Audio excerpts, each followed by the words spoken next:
Hello and welcome everybody to another MachoorTV video. Ladies and gentlemen, yesterday Capcom Cup X was concluded and we got the first FGC millionaire ever. And spoiler alert, it was Uma, the jury player from Taiwan. However, if we forget about the $2 million prize pool for a second, can we even consider Capcom Cup X as a successful tournament or as a good tournament? Well, I have some criticism and concerns about it. But before that, you ever wanted a Street Fighter coach? Well, I got you. Introducing the new and improved coaching sessions format. 5 steps to get started. Step 1. Contact me on Discord and Twitter DM. Step 2. Schedule a day and time with me and prepare 3 of your match replays. Step 3. 30 minutes before the session, confirm availability of you and me. Step 4. Pay the $25 to my PayPal. Step 5. Join the 30-minute coaching session. You got it? Perfect. See you at the training stage.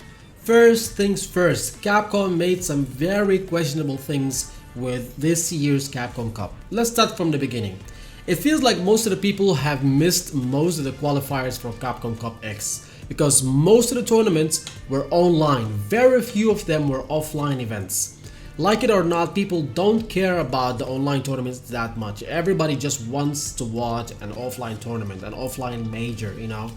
Why were there like only 4 offline tournaments in this entire year? That is beyond me. I don't know. Also, sometimes the World Warrior gaps were like sometimes a month, sometimes like 2 weeks. It was very confusing. Like, you know, people kept on missing those tournaments, and me, like, I'm just an example of a player who wanted to like participate in every single World Warrior, but ended up missing 2 of them, missing like playing in 2 of them, not just watching them, you know, because the timings were always like different. Like it was very hard to like follow. Also, like not all of those, you know, World Warrior tournaments were aired in the Capcom Fighters channel on Twitch or YouTube. They were like aired in some of the organizers, you know, private channels, which was weird because if you want, you know, people to follow the World Warrior, follow the Capcom Cup X qualifiers, you would want them to have, you know, want the tournaments to be aired in Capcom Fighters, you know, channel, so then it would get the most traction. You would give them the biggest medium, the biggest channel to show their skills, right? You want to represent more players from the world. That's the whole point of it. But no, that was not the case for every one of them, and most of them were not aired in the Capcom Fighters, you know, channel, which was weird. On top of this, most of the World Warrior, tournaments were played on the same day. Like, why would you do that? Why would you do that? Play, you know, make the tournaments like day after day or weekend after weekend. Like, why is there like a big gap between each one of them? And there's nothing happening in between these World Warrior tournaments, right? Keep each one of them in a separate weekend, so then, or a separate day, so then, you know, people would watch these tournaments, people would enjoy these tournaments. You don't have to miss those tournaments. It would keep things, you know, packed, right? But no, that was not done, and all of them were like done in the same day. It's just like, you know, you will miss a lot of matches, and that's what happened. A lot of people missed a lot of these matches, which was a weird decision. You guys have seen how successful Gamers 8 was in Saudi Arabia. You know, the $1 million, you know, cup that Kakiro has won, right? And Angry Bird got second. Why can't Capcom make an offline major there in Saudi Arabia or in Dubai, for example? Like, that's just one example, you know. It doesn't have to be Dubai, but there are other places in the world. There are tourist, you know, sites or tourist, you know, like people, countries that people like to go there for a vacation, you know. You could make a major over there, and a lot of people would come from all over the world, like Japanese players, you know, European players, of course, like, you know, American players also. And then you would have more representation from the Middle East region. You know, people would get to see that, you know, the Middle East players, because now everybody just knows Angry Bird and Big Bird from the Middle East, nobody else. But you get you know, a lot more representation from there. You got people from Pakistan, from India, from all over, you know, everywhere around the Middle East. People will come to that, you know, offline major. It's a very good idea. Why was it not, you know, implemented? I have no idea. It's just one example. Was it to save cost? What was the reason behind that? Like, why were there only 4, you know, I believe there were only 4, you know, Capcom, you know, Cup X, you know, offline majors. I have no idea why. Anyways, After we found out who qualified, they announced on Twitter that there will be no announcements during Capcom Cup X. Why would you do that? Why would you do that? You had over 200,000 people watching the cup yesterday. Isn't this the perfect time to announce something? Like, this is like the most views that you got the entire year. Why aren't you announcing anything? And it's not like they had nothing to announce. They had something. They had a balanced patch with the Ed build of the game, and people who were at the Capcom Cup casual booths, they were playing, you know, those that Ed, you know, build, and they were discovering new stuff and posted it online. And then this is the crazy part. Right after the cup was finished, the Capcom Cup X was finished, they wrote on Twitter that some balance changes are coming with the Ed build. Why was this not announced during the stream? This makes no sense to me. It makes absolutely no sense. Like just think about it. How many people are gonna see that tweet, and how many people are gonna watch the stream, the Capcom Cup stream? Like, if you have such an announcement, why don't you just announce it in the stream and not on Twitter? Or maybe afterwards go and confirm it on Twitter. But it's just a weird decision. It's just a weird decision. They could have even, like, you know, had like a teaser, just a teaser, you know, not even a gameplay trailer, just a teaser, okay, a 2-second animation of Akuma, okay, or something like this, something to bring more life into this game, right? But it was not done. It's just a weird decision. It's just a very weird decision. They missed a huge opportunity, and for no reason. On top of this, okay, let's get this out of the way, right? Let's get to Group F. That's the elephant in the room, guys. Guys, I have watched football and sports my entire life. I have never seen seeding as bad and atrocious as this. It's like they had no idea what they were doing. They were just randomly picking players and putting them in random groups and whatnot. That's not how it's done. That's not how seeding is done. Why can't Capcom just copy already established draw systems done by sport associations like FIFA, UEFA, and implement them for Capcom Cup? Why can't they do that? Players from strong regions, okay, you can classify them as Class A, alongside, you know, offline major winners like, you know, Evo, like CEO and whatnot, right?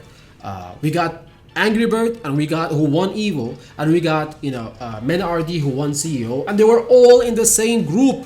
That makes no sense. That makes no sense, right? Each one of those, like, they struggled so hard to, like, they won a huge tournament, a very difficult tournament, right, to get to Capcom Cup X, and then you put them in a very difficult situation afterwards compared to somebody who won World Warrior. Of course, there's no discussion. You know, if you win World Warrior, especially in some of these you know, regions, it is much easier than winning Evo. There is no discussion about that. Why would somebody have like an easier, you know, path from the beginning, from the get-go, all right, and end up in an easy group afterwards in Capcom Cup, but somebody who had a very difficult journey from the beginning and did it and won that difficult tournament, that difficult Evo, that difficult CEO, right? And then they get, you know, screwed and put in a difficult group afterwards. This makes no sense, and I've never seen this happening in my entire life. Classify the players, classify them. They're not equal. They're not equal. Yes, they are all Capcom Cup, you know, qualifiers, but they are not equal in terms of skill, in terms of the journey, in terms of the path. They are not equal. All right. Additional criteria can also be added, like, you know, recent historical success in strong international tournaments. Like, for example, if somebody won Capcom Cup last year, let's say in Street Fighter 5, let's say, you know, Gajikun or somebody, I don't remember who was the last person who won it. I think MachoorTV or even Gajikun or something like this. Put them like recent ones, right? The recent ones. I'm not talking about, you know, the first Capcom Cup or something like that. The recent ones. Put them in Class A also. Qualify, you know, classify them. Put them in like, you know, the first you know, classification, the first category, and then each one of them would top that group, that particular group, and then they will be accompanied by players who are classified as B, players who are classified as C, classified as D, and then they are all Capcom, you know, qualifiers, right? If one of them deserves to qualify, even if it is classified as D, they will make it, they will do it, right? So why are you putting all of the, you know, popular and really good and you know, the top players, you're putting them in the same group? Okay, like it makes no sense. This way you actually ensure that the groups are fun and later stages of the tournament are exciting. Nobody wants to see the best players fight each other early from the, you know, the beginning of the group stage. Nobody wants to see that, right? They want to see people, you know, they want to see Angry Bird versus Men RD in top 8 or top 4 or something like this, right? They don't want to see it in the group stage. Most of them, they leave early and you just kill the excitement. If you're just making those great players leave early in the tournament, you're just ruining the whole thing, right? On top of this, you got players from the same region, playing in the same group. This is horrendous. This is like, you know, it's bizarre. Like, this is not how seeding works, guys. Watch any sport tournament and you will see that this is not how it's done.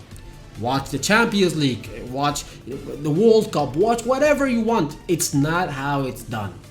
It is not how it's done. And I'm pretty sure it will be the same case in other sports also, like basketball, whatever, right? All what I'm saying is, you don't have to invent the wheel, Capcom. Just copy what is already there, what is already established. Just copy it and implement it. You know, in Capcom Cup X, we're already called esports, so we are part of sports. Just copy whatever that has been done for the last 100 years, and just do it for the players of Street Fighter, please. Okay. Now that we got that out of the way, you know, the entire cup, including the LCQ, the last chance qualifier, was Luke, Ken, JP, and DJ. You know, it was like, wow. Just look at this picture for top 64 in the LCQ. Like, it's all just JP. And once we got to Capcom Cup, it was all Luke and Ken. Every time I open a match, it's Luke and Ken playing.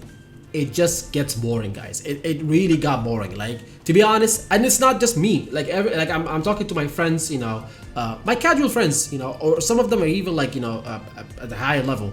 All of them are saying the same thing. Like, it's just Ken, Luke, Ken, Luke, Ken, Luke. Ken. It gets boring, guys. That's not fun. Is it like the blame of the organizers? It's not. It's the blame of the game, because the game is not balanced. You can't tell me it's balanced and everybody's playing the same 2 characters or same 3 characters. You know, that's not how balance works. There are 20 characters in the game.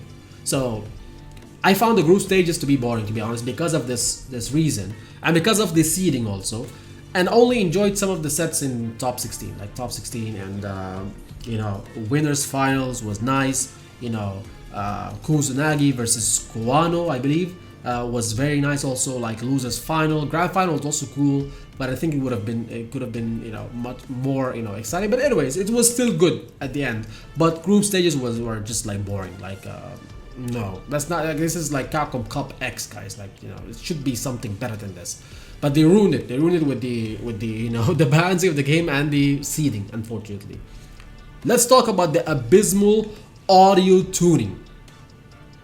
For some reason, the music was mostly, you know, louder than the person who's speaking. Like, it was so weird. They even did that to Capcom's own president. The own president of Capcom, when he was speaking, they had JP's theme playing louder than him. Like, you can't even hear. He is speaking Japanese, of course, but it's still disrespectful, right? You have to, like, you know, lower the theme, lower the music, let people listen to what he's saying. Maybe somebody understands Japanese, right? Even for him, just even if you don't understand him, you have to listen to him, right? He's the Capcom Cup president. He's the Capcom president, not Capcom Cup's president, not Street Fighter, you know, president or whatever.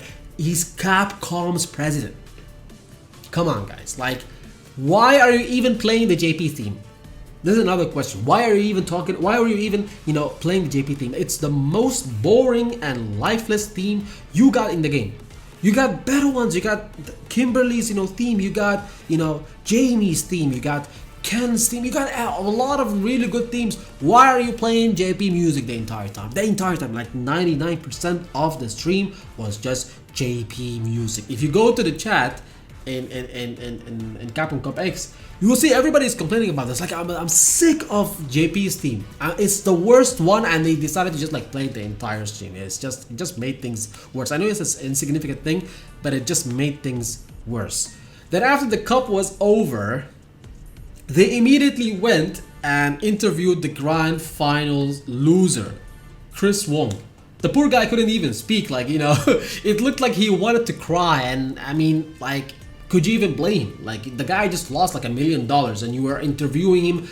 The moment he lost, just got off the chair, and then you're immediately interviewing him. I'm like, like he could not speak. He could not speak, and it was just weird and awkward for everybody who was watching. Like, you know, like even like he said something about, you know, training with people, and you know, and his friends supporting him and whatnot, and everybody in the crowd were like, oh, everybody just felt, you know, bad and sorry for him. Like, you know, why would you do that? Why would you do that for your finalist? You know, why would you do that? Like, it's just weird. Just wait it out.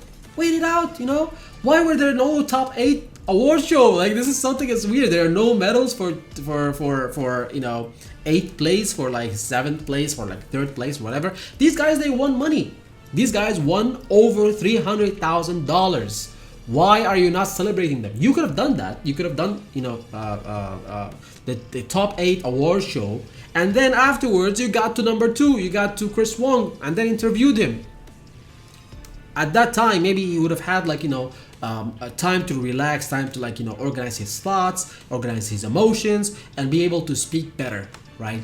But it was just a mess. It was just like weird.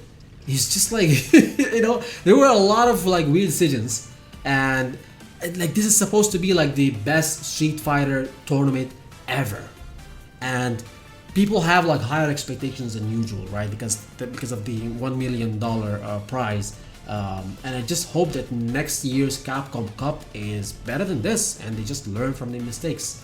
So I know that it was a long rant, but guys, let me know what you think. Do you think that I was harsh on them? Do you think you know, do you agree with me? Let me know down in the comments, and we can have a discussion about it. And yeah, with that said, I will see you guys in the next video. Take care.